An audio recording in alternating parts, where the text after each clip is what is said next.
Prinsip yang paling mendasar dalam Islam adalah bahwa laki-laki dan perempuan itu setara. Jadi banyak sekali ayat dalam Al-Quran, kemudian penegasan Rasul juga. Dalam Al-Quran misalnya Allah Subhanahu wa taala menyampaikan man 'amila shalihan min dzakarin aw untha wa huwa mu'min falanuhyiyannahu hayatan thayyibah. Al-ayat.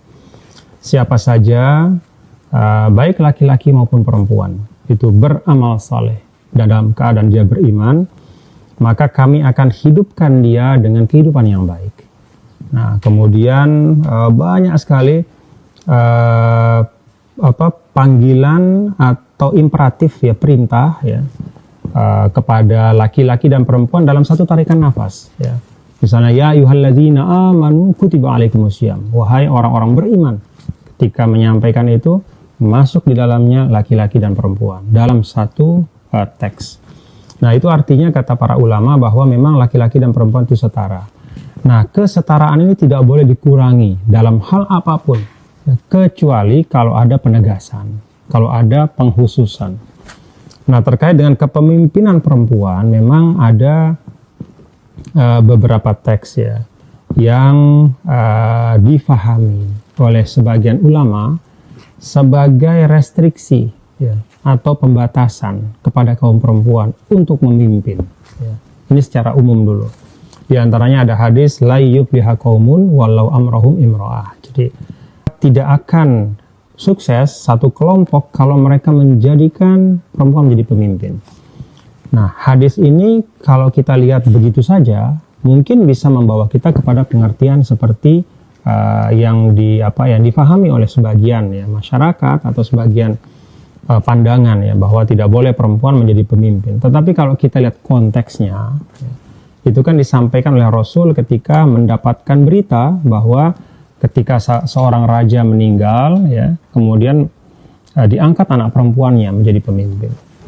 Pertanyaannya adalah apakah pemerintahan di negara bangsa ini sama dengan apa yang Rasul sampaikan dulu gitu.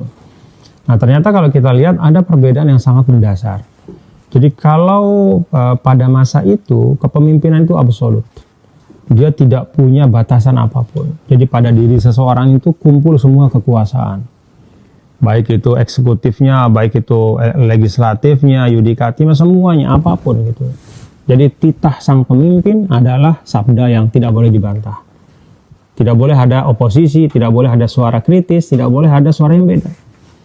Nah, kalau negara bangsa itu dalam sistem sistem demokrasi itu kan seorang pemimpin bukanlah seorang yang berkuasa absolut.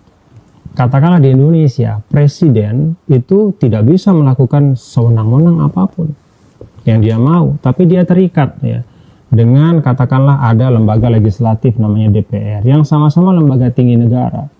Ada yudikatif, bahkan ada Mahkamah Konstitusi yang berwenang mengadili kalau ada dianggap satu undang-undang bisa bertentangan dengan undang-undang dasar gitu. Artinya apa? Dalam negara bangsa seorang pemimpin itu bukanlah seorang yang bisa melaksanakan kekuasaannya tanpa batas. Nah, karena itu tidak relevan hadis tadi ya menjadi alasan untuk kemudian seorang perempuan tidak boleh menjadi pemimpin di negara bangsa. Karena karakteristiknya sudah beda ya, antara hadis itu dengan kondisi sekarang. Nah, kalau hadis itu tidak bisa dipakai untuk kepemimpinan perempuan di negara bangsa, artinya apa? Kembali kepada hukum asal. Apa itu? Boleh. Ya, jadi laki-laki dan perempuan setara dalam hak dan kewajiban. Oke, berarti kembali ke emansipasi wanita itu sendiri tadi ya. Kembali kepada konsep dasar Islam bahwa laki-laki dan perempuan itu setara dalam hak dan kewajiban.